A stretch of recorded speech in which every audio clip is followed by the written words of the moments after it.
Hello friends, ये जो है कक्षा 12 वालों के लिए जो है सेकेंड केमिस्ट्री का बोल सकते हैं ना। सेकेंड केमिस्ट्री का पार्ट 5 कह सकते हैं, जिसका नाम है जैव अणु। इसके बारे में पढ़ेंगे आप। इसका लेक्चर नंबर पहला होगा, जैव अणु का लेक्चर नंबर पहला। जैव अणु का अध्ययन जो है आप जैव रसायन के अंतर्गत, केमिस्ट्री का एक ब्रांच है जिसका नाम है जैव रसायन, उसके अंतर्गत पढ़ते हैं आप। बायोकेमिस्ट्री के अंतर्गत पढ़ते हैं बायोमोलिक्यूल्स के बारे में। ठीक है, अब जानेंगे आप बायोमोलिक्यूल्स क्या है। जो है आप पढ़ेंगे बायोमोलिक्यूल्स क्या है। देखिए ध्यान से, जैव अणु किसे कहा जाता है। आप बोल सकते हैं कि कोई भी जैव शरीर हो जाए, जीव शरीर, जिसको जैव तंत्र कहा जाता है, लिविंग सिस्टम, अंग्रेजी में बोलते हैं लिविंग सिस्टम। कोई जीव शरीर है, उससे जो जो कार्बनिक अणु प्राप्त होते हैं उन्हें जैव अणु कहा जाता है। इसके लिए एक्सपेरिमेंट किया जाता है। इस एक्सपेरिमेंट के बारे में आपने जो है, जो जैव अणु बायोमोलिक्यूल्स पढ़ा है कक्षा 11 में, उसमें आपने किया होगा। बायोलॉजी वालों ने जैव अणु को कक्षा 11 में पढ़ा होगा। उसमें एक्सपेरिमेंट किया जाता है कि कोई जीव शरीर को लेकर उसको जो है ट्राइक्लोरोएसिटिक अम्ल के विलयन में डुबोया जाता है, तो वहां से जैव अणु प्राप्त हो।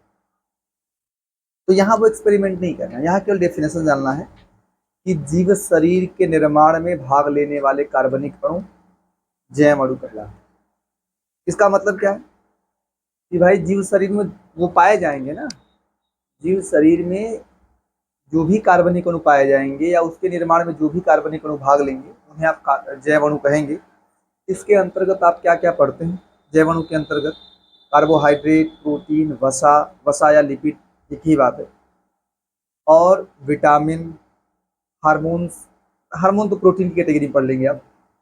देखो ध्यान से, कार्बोहाइड्रेट, प्रोटीन, वसा, विटामिन, न्यूक्लिक अम्ल, ये सब होते हैं, किसकी कैटेगरी में पढ़ेंगे? मतलब ये सब जैव अणु हैं। अब इन्हीं को पढ़ना है। प्रोटीन के अंतर्गत दो फैक्टर पढ़ेंगे आप, दो कारक पढ़ेंगे। एक पढ़ेंगे हार्मोन के बारे में, एक पढ़ेंगे एंजाइम के बारे में। प्रोटीन में आप दो पढ़ेंगे, एक पढ़ेंगे हार्मोन और एक क्या पढ़ेंगे आप? Hormones, enzymes. ये प्रोटीन होते हैं। ठीक है, तो इन सब चीजों के बारे में आपको जैव अणु नामक पाठ में पढ़ना है। तो सबसे पहले हेडिंग होगी आपकी कार्बोहाइड्रेट। कार्बोहाइड्रेटों के विषय में ऐसा कहा जाता है कि जो कार्बोहाइड्रेट होते हैं वो हाइड्रेट ऑफ कार्बन होते हैं, कार्बन के हाइड्रेट होते हैं। कार्बन के हाइड्रेट होने का मतलब आप इनको ना कार्बन के रूप में और जल के रूप में लिख सकते हैं। हाइड्रेट जल के रूप में, कार्बन के फॉर्म में और जल के फॉर्म में अलग अलग लिख सकते हैं। जैसे मान लो अगर आपने यहाँ CN कह लिया तो यहाँ H2ON होगा, N, हाँ, इनका वैल्यू सेम रहेगा। कार्बन के फॉर्म में और जल के फॉर्म में लिख सकते। इनका सूत्र सामान्य केस में होता है CnH2ON, जो यहाँ पे N का मान होता है सामान्य केस में। अक्सर केस में ये N के वैल्यू क्या होते हैं? बराबर। ये N के वैल्यू सामान्य केस में बराबर होती है। इसको कभी कभी CxH2OY के फॉर्म में भी लिखा जाता है। यहाँ X और Y लगभग बराबर होते हैं, जो X का मान होगा वही Y का मान। ठीक है, और कार्बोहाइड्रेट में होंगे क्या क्या? कार्बन होगा, हाइड्रोजन होगा और क्या होगा? ऑक्सीजन। ठीक है, ये होगा। तो वही थोड़ा पढ़ लिया जाए कि कार्बन के हाइड्रेट, अंग्रेजी में बोलते हैं हाइड्रेट ऑफ कार्बन, को कार्बोहाइड्रेट कहा जाता है या कार्बोहाइड्रेट कहलाते हैं। इनका सामान्य सूत्र क्या है? CnH2ON या CxH2OY। दोनों का वैल्यू लगभग N का वैल्यू, भाई N का वैल्यू तो सेम होगा लगभग, और X का वैल्यू जो है, X और Y का वैल्यू समान होता है यहाँ की। ठीक है, और ये किससे बने होते हैं? कार्बन, हाइड्रोजन व ऑक्सीजन। अब इसी पे चर्चा किया जाए कि देखो ये पुरानी बात है कि हाइड्रेट ऑफ कार्बन, सामान्य केस में कार्बोहाइड्रेट इस फार्मूले को दिखाते हैं, लेकिन हमेशा नहीं दिखाते। कुछ ऐसे कार्बोहाइड्रेट है जो इस सूत्र को फॉलो नहीं करते, जिनमें CN, मतलब जिनको इस रूप में नहीं लिख सकते। जैसे आपको बता दूं मैं, आपका एग्जांपल हो जाए ग्लूकोज, C6H12O6। अगर आप इसको जल के फॉर्म में लिखें ना तो हो जाएगा C6H2O और पूरा 6 कर सकते, इस फॉर्म में लिख सकते।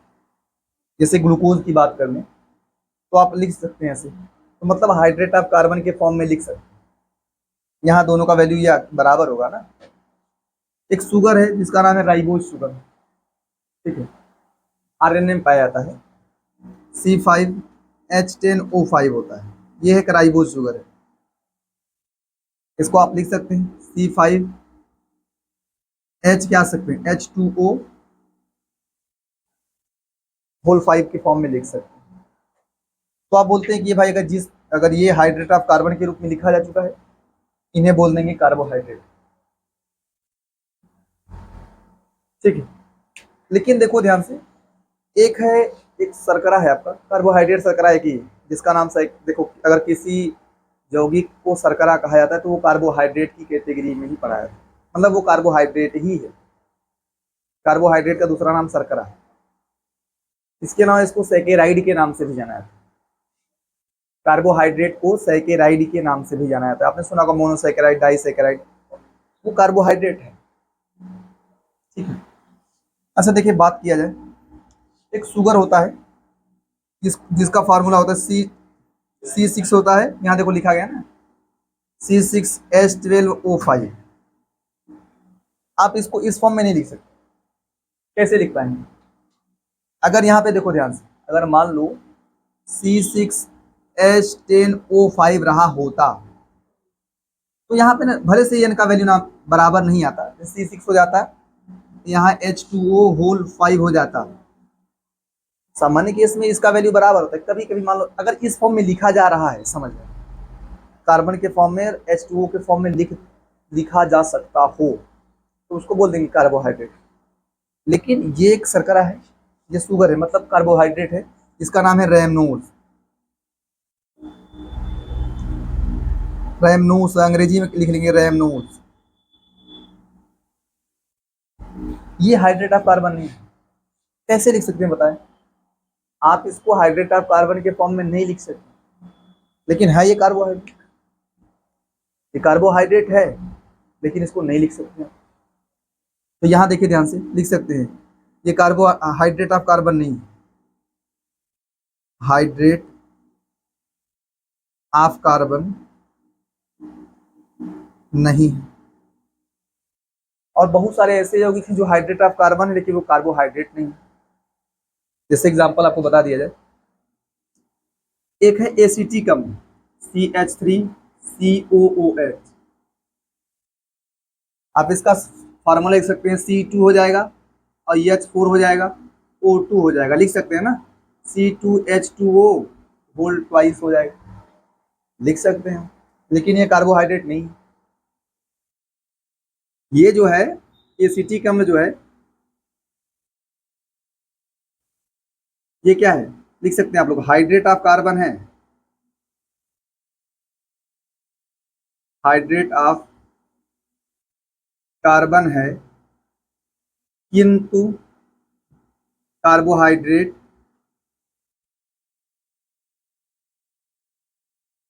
नहीं है। सामान्य केस में कार्बोहाइड्रेटों को इस सूत्र से दिखाते हैं लेकिन हमेशा नहीं दिखाते।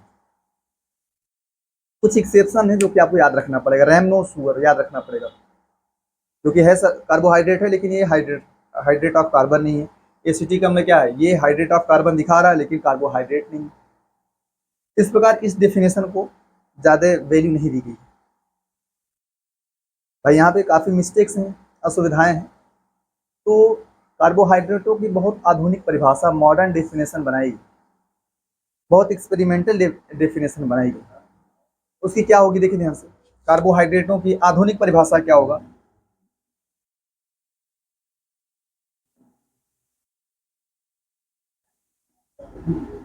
आधुनिक परिभाषा,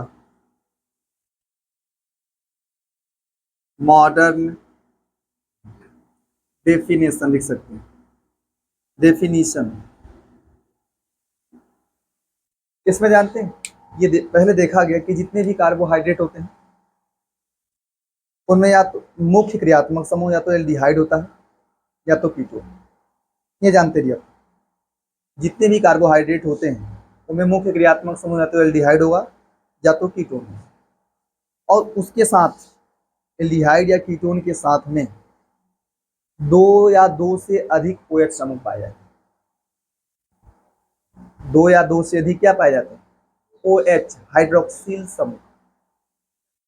इस प्रकार से कार्बोहाइड्रेटों की परिभाषा बनाई गई है कि पॉलीहाइड्रोक्सी एल्डिहाइड, पॉलीहाइड्रोक्सी का मतलब जिसमें OH की संख्या एक से ज्यादा हो, या दो से अधिक, ऐसा भी कैसे।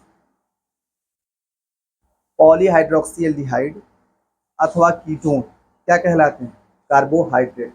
ये आधुनिक परिभाषा, ठीक है। यहां लिखा दिया जा रहा है, क्या लिखेंगे? पॉली हाइड्रोक्सी एल्डिहाइड अथवा कीटोन। आप इनको मिला के ना एल्डिहाइड कीटोन को कार्बोनिल यौगिक भी कह सकते हैं। एल्डिहाइड कीटोन कौन से यौगिक हैं? हाँ, तो आप चाहे ऐसा लिखो, पॉलीहाइड्रोक्सी एल्डिहाइड्स या कीटोन्स, या ब्रैकेट में क्या बोल सकते हैं? कार्बोनिल यौगिक। एक ही लिखें आप लोग, या करके लिख सकते हैं, ठीक है। क्या कहलाते हैं? कार्बोहाइड्रेट कहलाते हैं।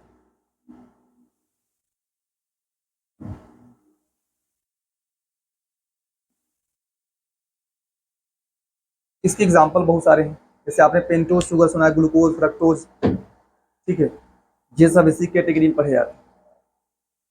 और माल्टोज वगैरह भी, मतलब बहुत सारे एग्जाम्पल इसके लिख भी दिया जा रहा है, एक दो एग्जाम्पल, जैसे ग्लूकोज आ जाए, फ्रक्टोज आ जाए, माल्टोज आ जाए, वो सब इसके एग्जाम्पल हैं। इनमें जो है क्या होता है, मुख्य क्रियात्मक समूह या तो एल्डिहाइड होगा या तो कीटोन होगा, और साथ में एक से अधिक OH समूह पाए। लिखो फटाफट। अच्छा देखिए ध्यान से, आप पढ़ेंगे कार्बोहाइड्रेटों का वर्गीकरण, ठीक है, क्लासिफिकेशन ऑफ कार्बोहाइड्रेट्स के बारे में पढ़ेंगे आप। सबसे पहला जो वर्गीकरण होगा, तो बता रहे हैं, पढ़ेंगे जल अपघटन के आधार पर। जल अपघटन के आधार पर पहला पढ़ेंगे कि जल अपघटन से कितना यूनिट्स उत्पन्न करते हैं, आप यही समझे, जल अपघटन के आधार पर। दूसरा पढ़ेंगे जल में विलेयता के आधार पर या स्वाद के आधार पर, जल में विलेयता के आधार पर या स्वाद के आधार पर। और तीसरा पढ़ेंगे अपचायी क्षमता के आधार पर, ठीक है। तो देखो ध्यान से, ये भी बताया गया है कार्बोहाइड्रेट को किन किन नामों से जानते हैं। कार्बोहाइड्रेट को शुगर के नाम से भी जाना जाता है, या सैकेराइड्स के नाम से। सैकेराइड्स भी कार्बोहाइड्रेट होते हैं, शुगर्स भी क्या होते हैं? कार्बोहाइड्रेट होते हैं। अभी सबसे पहला आप क्या पढ़ेंगे, हेडिंग, कि जल अपघटन के आधार पर,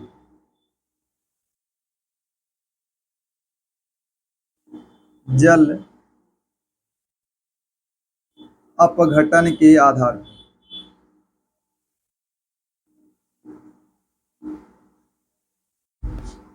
तो देखिए ध्यान से, जल अपघटन के आधार पर मतलब जिनका जल अपघटन होगा, किनका जल अपघटन नहीं होगा। जल अपघटन का मतलब जल के साथ कौन अभिक्रिया करेंगे और कौन जल के साथ अभिक्रिया नहीं करेंगे। तो जल अपघटन के आधार पर इनको जो है ऐसा लिख सकते हैं कि जल अपघटन से उत्पन्न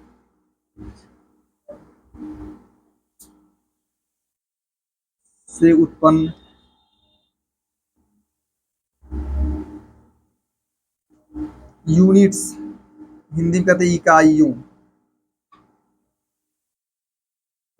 की संख्या के आधार पर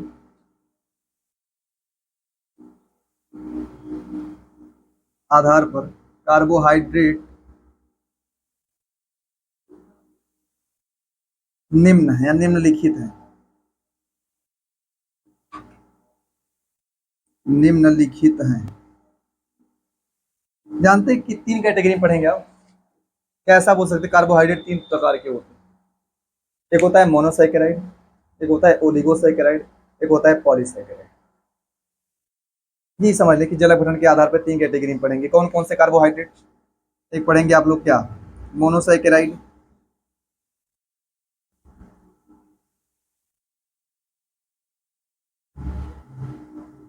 मोनोसैकेराइड, हिंदी भी लिख सकते हैं आप लोग, क्या वही होगा, हिंदी यही होगा इसका, मोनोसैकेराइड।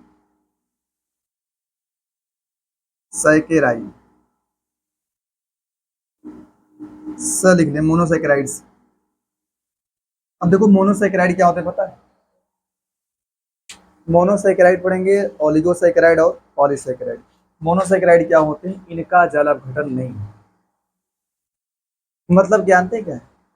कि अगर कभी भी जल अपघटन होगा तो वो और छोटे अणुओं में टूटेगा, जल के साथ अभिक्रिया करके और छोटे अणु में टूटता है। लेकिन जो मोनोसैकेराइड है ये और सिंपल नहीं होते, ये सिंपलेस्ट होते, सबसे सिंपल यही होते। जो मोनोसैकेराइड होते हैं वो सबसे सिंपल कार्बोहाइड्रेट, और अधिक सिंपल नहीं होते हैं। जल अपघटन के बाद ये और अधिक सिंपल नहीं होते। तो मोनोसैकेराइड सबसे छोटे कार्बोहाइड्रेट अणु बोल सकते हैं। इनको जल अपघटन के द्वारा और छोटे अणुओं में तोड़ा नहीं जा सकता। तो वही लिखा जाएगा कि इन्हें जल अपघटन के पश्चात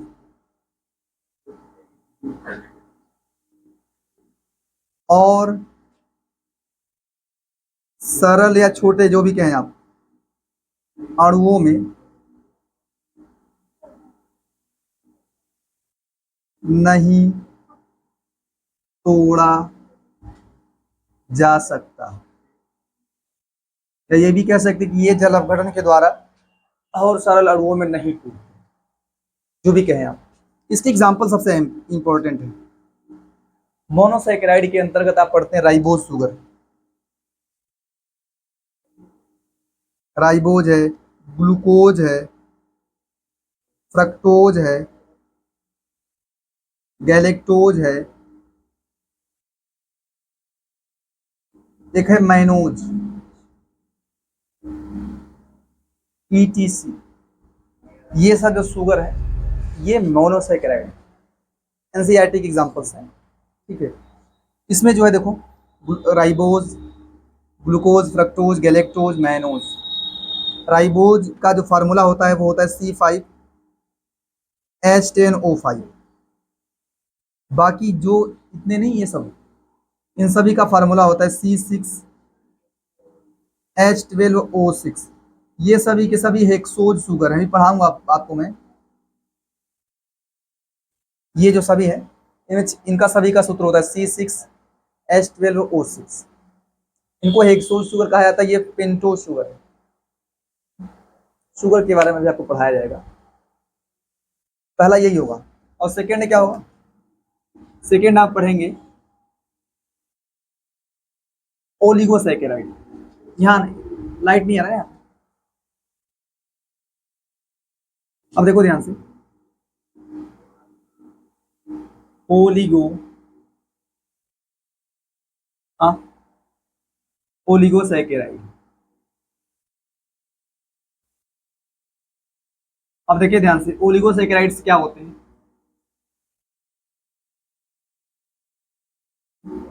देखो सबसे बड़ी बात है इनका जल अपघटन होता है, इस बात को याद रखिए। मोनोसैकेराइड का जल अपघटन नहीं होगा। बाकी चलिए ठीक है, ये अंग्रेजी वाला हिंदी वाला, चलिए कोई बात नहीं।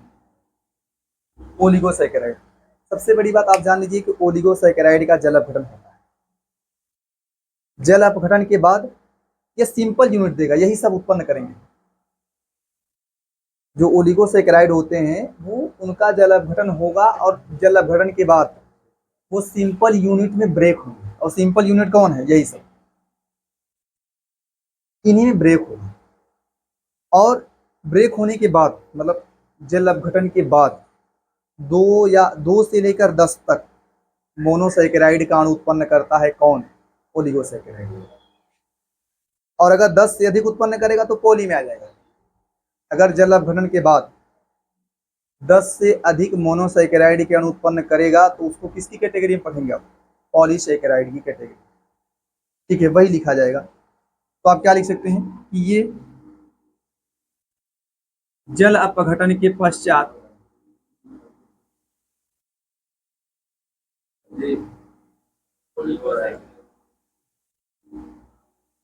ये जल अपघटन के पश्चात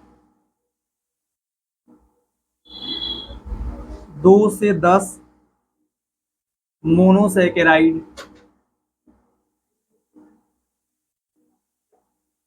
के अणु उत्पन्न करते हैं, के अणु उत्पन्न करते हैं।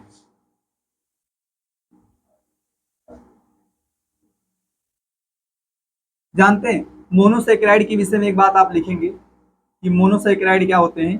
सिंपलेस्ट यूनिट ऑफ कार्बोहाइड्रेट होते हैं, अत्यंत सरल अणु होते हैं, छोटे कह सकते हैं। Simplest unit of carbohydrate.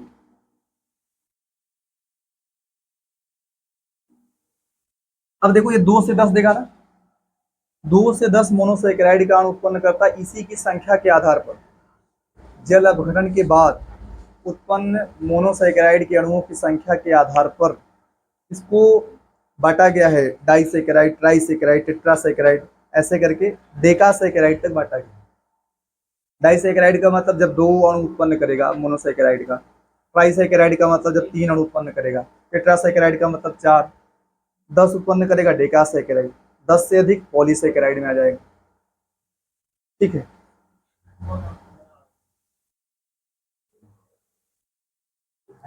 Prove क्या?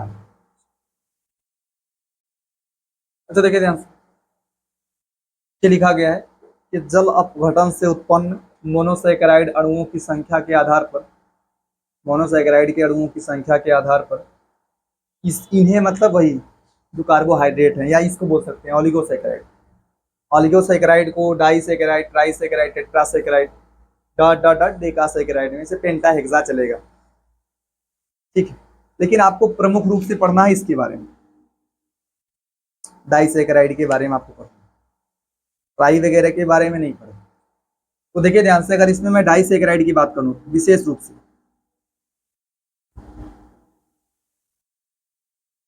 जो डाइसैकेराइड जानते कौन होगा? वो होगा आपका माल्टोज, सुक्रोज, लैक्टोज। माल्टोज होगा, सुक्रोज होगा, लैक्टोज होगा। जो माल्टोज नहीं होता है, ये जल अपघटन के बाद 2 ग्लूकोज देता है। माल्टोज का जल अपघटन कराएंगे तो क्या देगा? 2 ग्लूकोज। और सुक्रोज देता है ग्लूकोज और फ्रक्टोज, ग्लूकोज व फ्रक्टोज देता है। और ये क्या देता है? ग्लूकोज व गैलेक्टोज, या गैलेक्टोज व ग्लूकोज भी कह सकते हैं, ग्लूकोज व गैलेक्टोज। ठीक है, यही होगा, ये 2 ग्लूकोज देगा, ये ग्लूकोज फ्रक्टोज, ये ग्लूकोज व गैलेक्टोज देता है। इसके बाद आप पढ़ेंगे पॉलीसैकेराइड के बारे में। इसको आप, हाँ इसको लिखने 20 को सी कर, पॉलीसैकेराइड।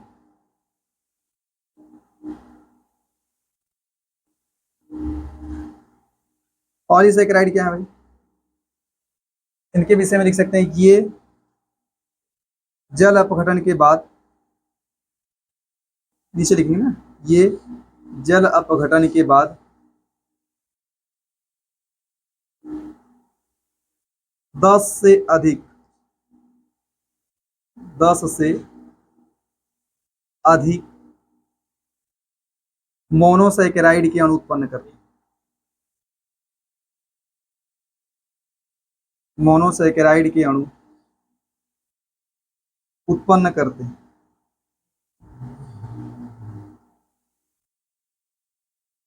इनके एग्जाम्पल जानते कौन? स्टार्च है, स्टार्च, सेलुलोज, ग्लाइकोजन, काइटिन, गम, ये सब आपके पॉलीसैकेराइड के एग्जाम्पल है। स्टार्च है, सेलुलोज है, ग्लाइकोजन है, काइटिन होता है।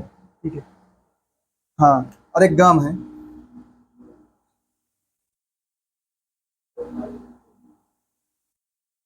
ठीक है, लिखो फटाफट। सही है।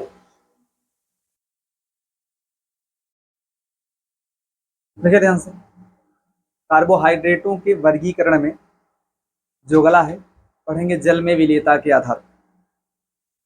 जल में विलेयता के आधार पर पहला आपने क्या पढ़ा है? पहला पढ़ा था कि जल अपघटन के आधार पर, जल अपघटन के आधार पर तीन प्रकार का कार्बोहाइड्रेट पढ़ते हैं आप लोग, मोनोसैकेराइड, ओलिगोसैकेराइड, पॉलीसैकेराइड।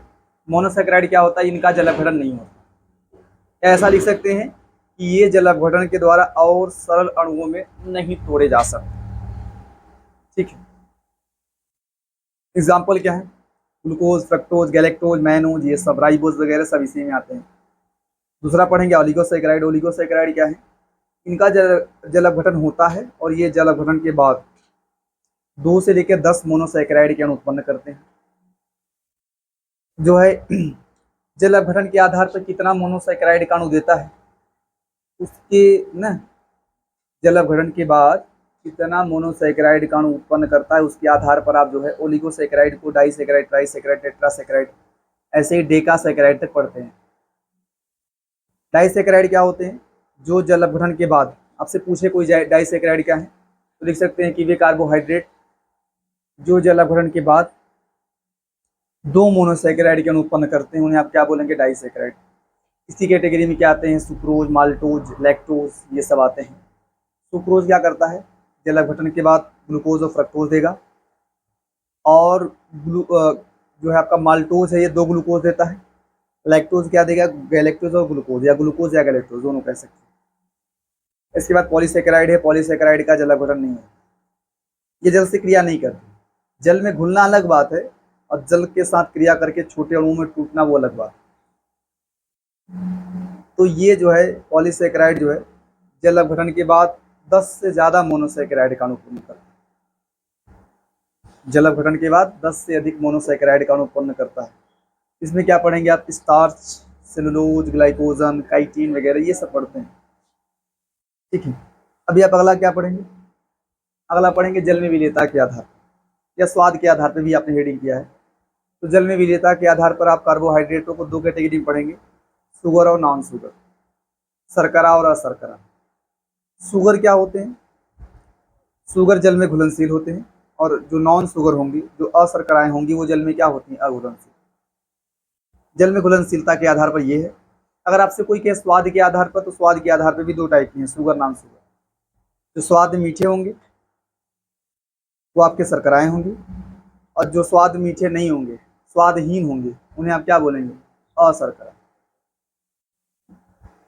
स्वाद के आधार पर भी हेडिंग कर सकते हैं, तो उसमें पढ़ेंगे स्वाद वाला बात करेंगे कि जो स्वाद मीठे होते हैं शर्करा कहलाते हैं, जो स्वाद मीठे नहीं होते हैं वो क्या कहलाते हैं? अशर्करा। लेकिन यहाँ हेडिंग किया गया जल में विलेयता के आधार पर। वही देखिए ध्यान से, 2 टाइप के होंगे जल में विलेयता के आधार पर carbohydrate, sugars, non sugar. Sugar क्या है? वे कार्बोहाइड्रेट, ये कार्बोहाइड्रेट जो जल में विलेय होते हैं, घुलनशील होते हैं, शुगर कहलाते हैं। इसी कैटेगरी में क्या पढ़ेंगे आप? सभी जितने भी मोनोसैकेराइड हैं, जितने भी ओलिगो में मुख्य रूप से आप डाई पढ़ते हैं, आप चाहे डाई कह सकते हैं। ओलिगोसैकेराइड में मुख्य रूप से आपको क्या पढ़ना होता है? डाइसैकेराइड। तो जितने भी मोनोसैकेराइड, जितने भी डाइसैकेराइड है कह सकते हैं आप लोग, वो सभी किस में आते हैं? शुगर की कैटेगरी में आते हैं। जितने भी मोनोसैकेराइड होंगे, जितने भी डाइसैकेराइड होंगे, वो सभी किसकी कैटेगरी में आते हैं? शुगर्स की कैटेगरी में, शर्करा की कैटेगरी में आते हैं। और कह सकते हैं नॉन शुगर्स का डेफिनेशन क्या है? कार्बोहाइड्रेट जो जल में या तो मतलब कह सकते हैं अविलेय हो, या तो बहुत कम घुले, या तो अविलेय हो या तो अल्प विलेय, बहुत कम घुले, तो उसको आप क्या कह सकते हैं? Non sugars. इसकी कैटेगरी में पढ़ेंगे सभी आप पॉलीसैकेराइड के बारे में, जो कॉम्प्लेक्स होगा। वो जल के साथ अपघटन होता है उनका पॉलीसैकेराइड का, लेकिन जल में अघुलनशील या बहुत कम घुलते हैं। पॉलीसैकेराइड, स्टार्च, सेलुलोज, ये सब जो है आपके आ जाएंगे नॉन शुगर्स, ग्लाइकोजन वगैरह। अगली बात है, ये स्वाद मीठे होते हैं शुगर्स, और ये स्वाद में स्वादहीन कह सकते हैं, स्वाद मीठे नहीं होते हैं। और बात करें ये क्रिस्टलीय ठोस होते हैं, ये कैसे ठोस होते हैं? ठोस दोनों पदार्थ होते हैं, ये क्रिस्टलीय होता है, ये अक्रिस्टलीय। शुगर्स के विषय में एक नोट पॉइंट लिखाया गया आपको कि जो शुगर होते हैं उसमें अनुलग्न के रूप में ओ या सही, उसको ओज पढ़ सकते हैं आप, ओज लगा हो, ठीक है। अनुलग्न का मतलब अंत में ना, बाद में, अंत में ओ एस ई, ओस कहते हैं इसको आप, ठीक है। ओज पढ़ते हैं, ओज लगा होता है, जैसे ग्लूकोज हो जाए, फ्रक्टोज हो जाए, सुक्रोज हो जाए, माल्टोज हो जाए, जिसमें सामान्य केस में ओज लगा होता है उसको आप क्या मान लेते हैं कि आपके शुगर की कैटेगरी में आएगा। जैसे एग्जांपल लिख देना भाई, ग्लूकोज, फ्रक्टोज, माल्टोज। जैसे बात करें, फ्रक्टोज, माल्टोज, लैक्टोज, और क्या है, राइबोज है, ये सब लिख लिया आपने ना, और सुक्रोज भी लिखा आपने, सुक्रो नहीं लिखा है, सुक्रोज, ये सब ईटीसी कह सकते हैं। ये सब आपके शुगर की कैटेगरी में आए। एक पॉलीसेकेराइड जिसका नाम सेलुलोज है, वहां भी वैसा ही है, लेकिन वो पॉलीसेकेराइड, थोड़ा याद, इस बात को याद रखना है आपको। बस सेलुलोज को छोड़ देंगे, बाकी जिसमें भी वैसा ही लगा रहेगा वो सभी शुगर की कैटेगरी में आ जाएगा, ठीक है। इसके बाद अगला क्या पढ़ेंगे आप? अगला पढ़ेंगे अपचायी क्षमता के आधार पर। जो दूसरी कैटेगरी पढ़ेंगे वो कौन सा पढ़ेंगे आप? अपचायक क्षमता के आधार पर, कि कौन से कार्बोहाइड्रेट फेलिंग विलियन या टॉलिन अभिकर्मक को अपचयित कर देते हैं, और कौन से कार्बोहाइड्रेट फेलिंग विलियन या टॉलिन अभिकर्मक को अपचयित नहीं कर पाते। जो अपचयित कर देगा, जो टॉलिन अभिकर्मक, टॉलिन अभिकर्मक को सामान्य केस में आप क्या लिखते हैं? Ag2O। ये प्रयोग की दृष्टिकोण से है, वैसे तो होता है अमोनिया में silver nitrate, AgNH3 whole twice positive charge होता है, ऐसी होती है, लेकिन आप एक्सपेरिमेंट वगैरह में इस प्रकार से यूज कर सकते हैं टॉलिन अभिकर्मक। ये है आपका टॉलिन अभिकर्मक।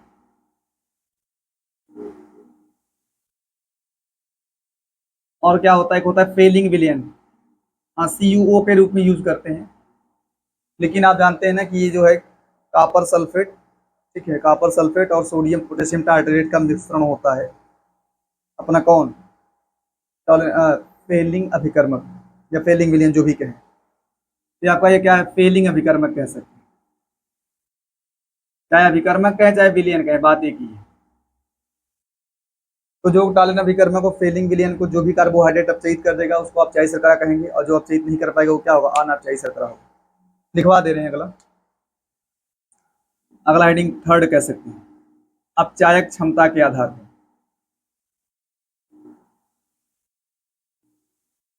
क्षमता के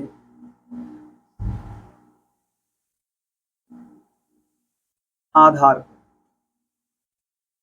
तो अपचायक क्षमता के आधार पर दो प्रकार पढ़ेंगे, ठीक है। लिख सकते हैं आप लोग कि अपचायक क्षमता के आधार पर कार्बोहाइड्रेट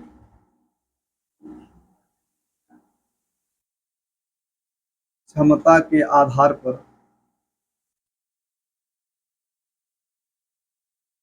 कार्बोहाइड्रेट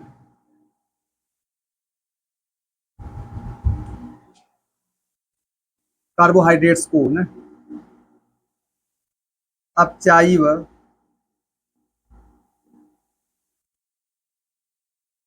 अनपचायी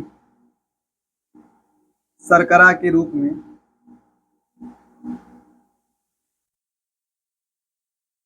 में बांटा गया है।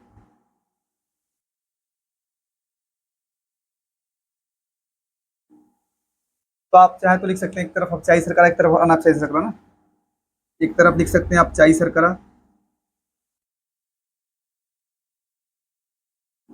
अंग्रेजी में जानते क्या बोलते हैं इसको? बोलते हैं रिड्यूसिंग शुगर। अपचायी शर्करा, रिड्यूसिंग शुगर। अगला क्या होगा? अनपचायी शर्करा।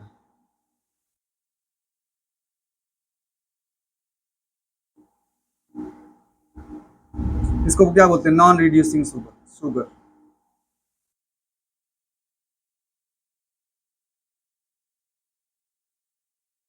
अपचायी शर्करा क्या होगा? लिख सकते हैं कार्बोहाइड्रेट कार्बोहाइड्रेट जो टॉलिन अभिकर्मक को शॉर्ट में मैं टीआर लिख रहा हूँ, रिएजेंट होता है ना इसका, टॉलिन रिएजेंट होगा ना, आप पूरा नाम लिख सकते हैं आप लोग। अभिकर्मक जो टॉलिन अभिकर्मक पूरा लिख लीजिएगा आप लोग। टॉलिन अभिकर्मक तथा फेलिंग विलेन, आप लोग पूरा नाम लिखेंगे। फेलिंग लिखा जाता है, विलेन को अपचयित कर देते हैं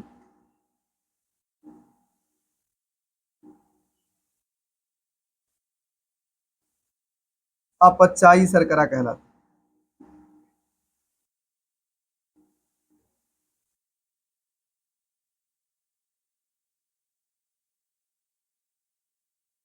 जो फेलिंग विलियन तथा टॉलिन अभिकर्मक को अपचयित कर देते हैं उन्हें क्या कहते हैं? अपचायी शर्करा कहलाते हैं।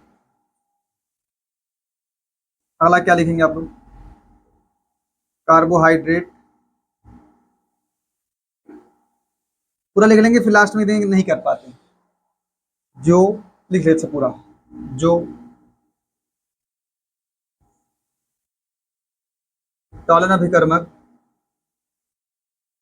तथा फेलिंग विलियन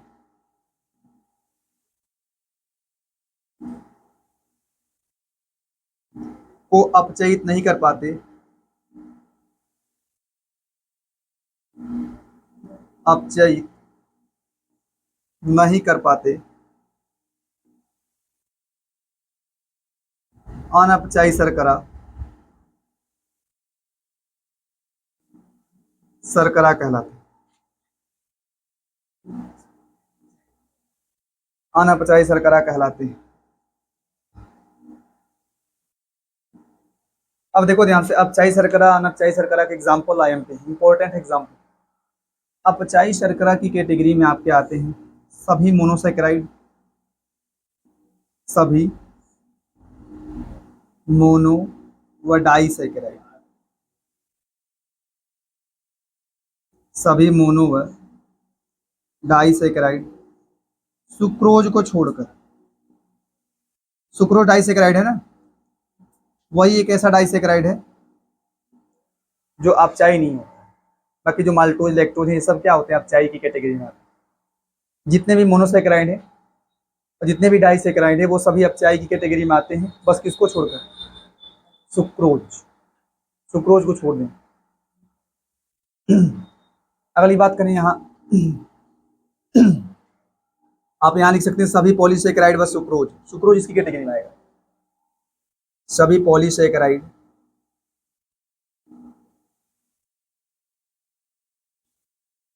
सभी पॉलीसैकेराइड्स लिख लें व सुक्रोज। इसको फटाफट लिखो।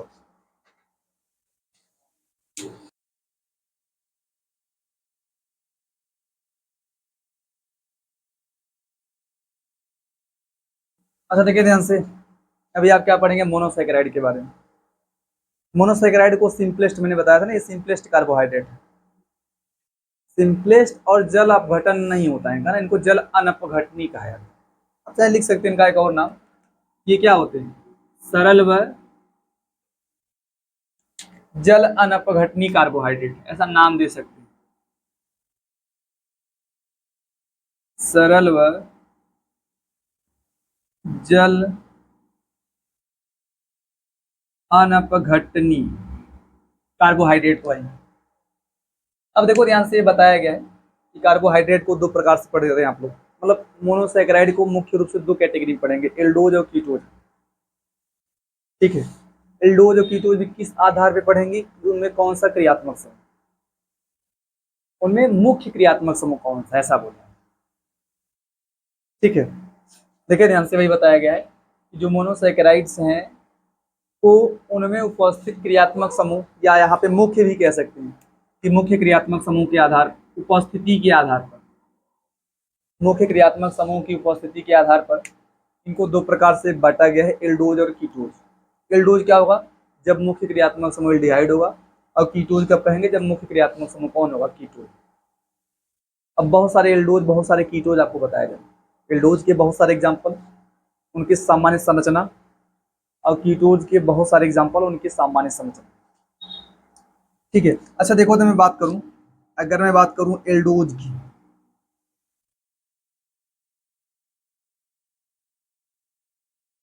तो एल्डोज का जो संरचना सूत्र होता है ना, सामान्य संरचना सूत्र होता है, स्ट्रक्चरल फार्मूला, इनको किस प्रकार से दिखाते हैं। ठीक है, सभी एल्डोज का सामान्य संरचना सूत्र जो होगा वो होता है सी एच ओ तो होता ही है, साथ में CHOH, N लिखना है आपको, और CH2OH।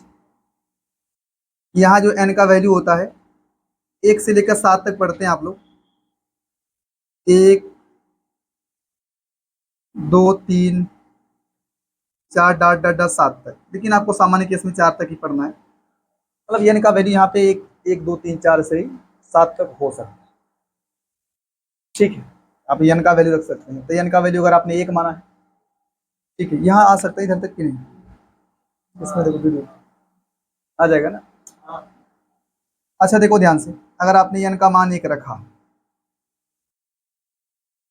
ठीक है, N बराबर 1 रखने पर जो भी आएगा आपको मिलेगा CHO, और क्या मिलेगा CHOH। N का मान 1 है तो 1 बार रहेगा, और यहाँ पे हो जाएगा CH2OH, CHOH 1 बार रहेगा, ठीक है, और CH2OH, इसका जानते हैं, इसको बोलते हैं 3 कार्बन है। इसका आप सामान्य फार्मूला सूत्र भी लिख सकते हैं आप लोग चाहे तो। कार्बन कितना है, 3 कार्बन है, H कितना होगा भाई, हाँ 6 हाइड्रोजन होगा, और 3 ऑक्सीजन होगा। आप इसको इस प्रकार से लिख सकते हैं, सूत्र जो होगा अणु सूत्र बोल सकते हैं। ये संरचना सूत्र है, ये स्ट्रक्चरल फार्मूला है। अगर आप अणु सूत्र लिखना चाहें, C6H6O3, इसको बोलते हैं 3 कार्बन है, 3 कार्बन का ये शुगर है, शर्करा है, ओज लगा है लास्ट में ना, ये शर्करा की कैटेगरी में आते हैं। इसको बोलते हैं एल्डोट्रायोज, ट्रायोज शुगर है। अगर 3 होगा कार्बन है तो इसको ट्रायोज कहा जाता है। अगर एल्डिहाइड क्रियात्मक समूह होगा इसको बोलते हैं एल्डोट्रायोज। 4 कार्बन टेट्रोज कह देंगे, 5 कार्बन पेंटोज, 6 कार्बन हेक्सोज हो जाएगा, और आपको हेक्सोज तक ही पढ़ना है, मुख्य रूप से हेक्सोज को ही पढ़ना है, ये बात है। ठीक है, अगर देखें ध्यान से, यहाँ पे अगर आपने N का वैल्यू 2 रख दिया, N बराबर 2 रख दिया, तो क्या मिलेगा, तो आपको मिलेगा CHOH होल ट्वाइस, और क्या मिलेगा CH2OH। इसका सूत्र लिख सकते हैं, अणु सूत्र लिख सकते हैं आप, क्या होगा, C4 हो जाएगा, H8 हो जाएगा। देखो एक H होगा ना, देखो यहाँ कुल मिला के 2 हाइड्रोजन है, तो 2 से गुणा होगा ना, बाहर 2 है, 2 हाइड्रोजन 2 से गुणा होगा, 4 हो जाएगा, 4 1 5 और 5 3 8, 8 हाइड्रोजन हो जाएगा। तो आप लिख सकते हैं C4 हो जाएगा, H8, और ऑक्सीजन भी 4 होगा, 2 इधर 1 इधर 1 इधर लिख लेंगे। इसका नाम होता है एल्डोटेट्रोज।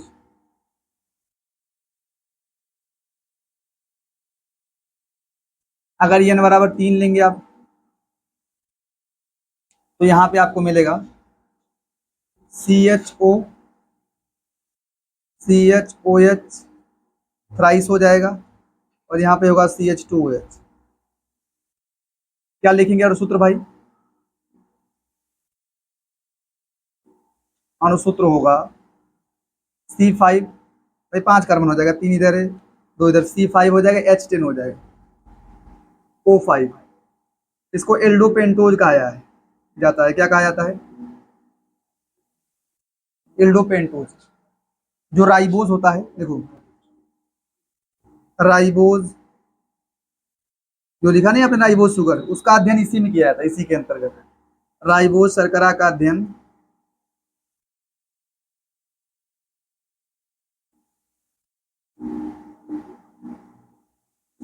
इसी के अंतर्गत किया जाता है,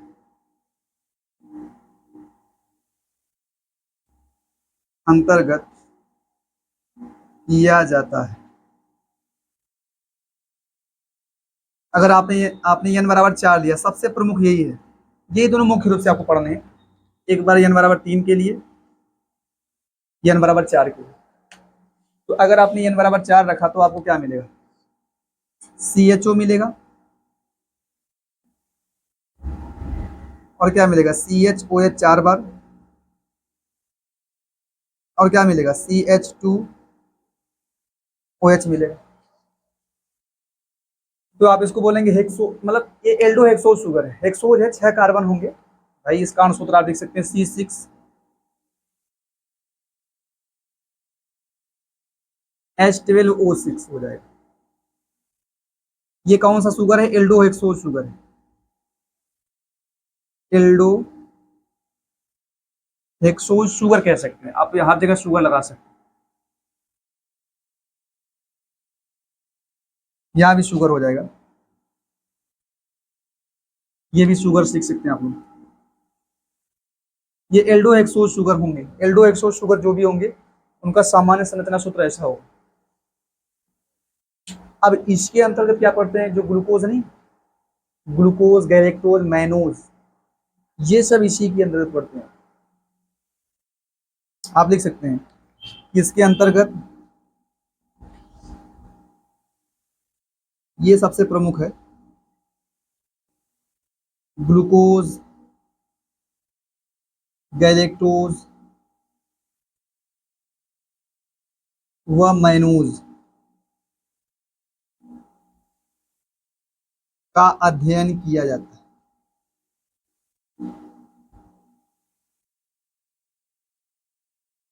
अध्ययन किया जाता है,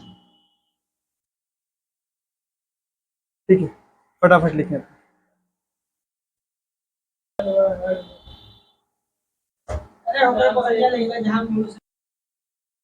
अच्छा देखिए ध्यान से, अगली कैटेगरी कीटोज। मोनोसैकेराइड में जो अगली कैटेगरी पढ़ेंगे कीटोज, इसमें क्या होता है, मुख्य क्रियात्मक समूह कीटोन होगा, ठीक है। अब इसका संरचना सूत्र देखिए आप, सामान्य स्ट्रक्चरल फार्मूला जो सभी कीटोज फॉलो करते हैं, उसमें होता है CH2OH, कैसे CH2OH, C double bond O, CHOHN और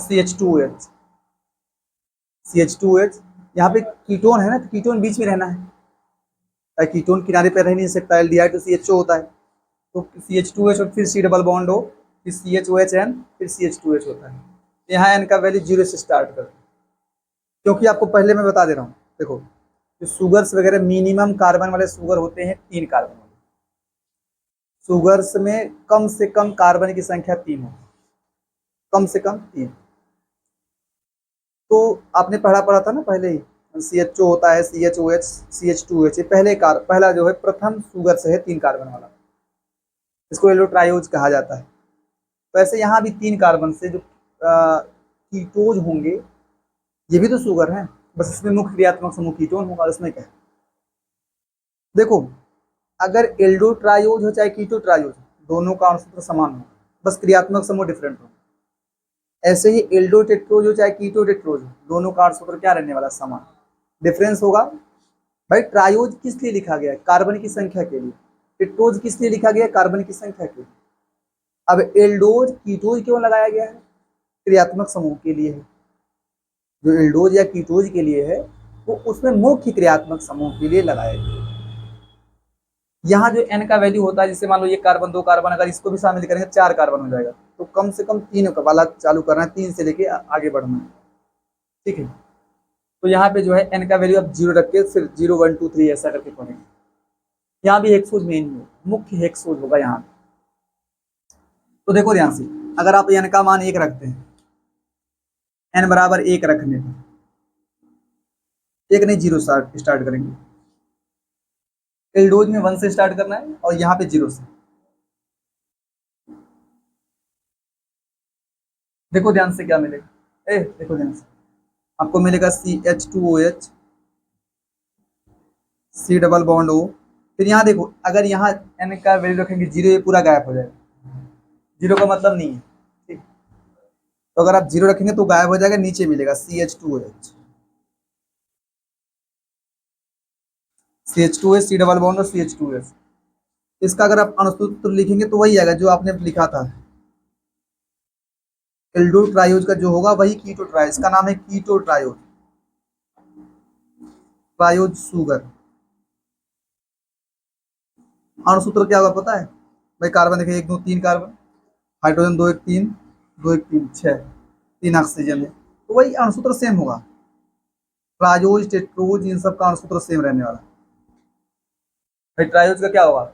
C3H6O3 होगा, टेट्रोज का C4H8O4 हो जाएगा, पेंटोज का C5H10O5 हो जाएगा, हेक्सोज का C6H12O6 हो जाएगा। ऐसे ही अगर बात करें n बराबर 1 रखें तो यहाँ पे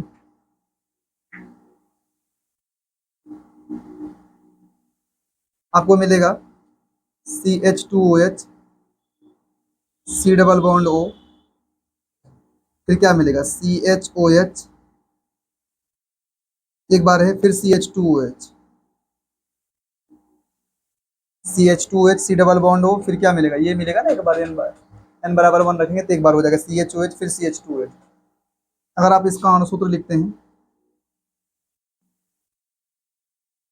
तो आएगा आपको, कार्बन 4 मिलेगा ना, C4H8O4 मिलेगा, और इसको बोलेंगे कीटो टेट्रोज शुगर, कीटो टेट्रोज शुगर। बात करें अगर n बराबर 2 रखें, अगर आप n बराबर 2 रखें, क्या मिलेगा?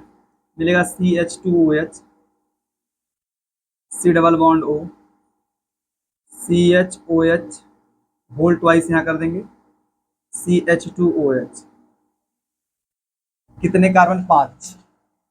अणुसूत्र क्या लिखने वाले हैं आप?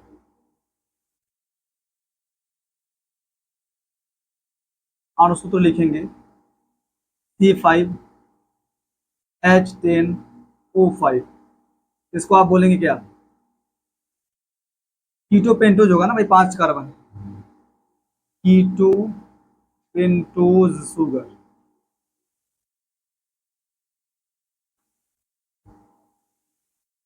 ठीक है, अब अगर आप n बराबर 3 रखते हैं तो हेक्सोज मिलेगा, और मुख्य रूप से आपको हेक्सोज ही पढ़ना। ठीक है, तो आपको मिलेगा CH2OH, C double bond O,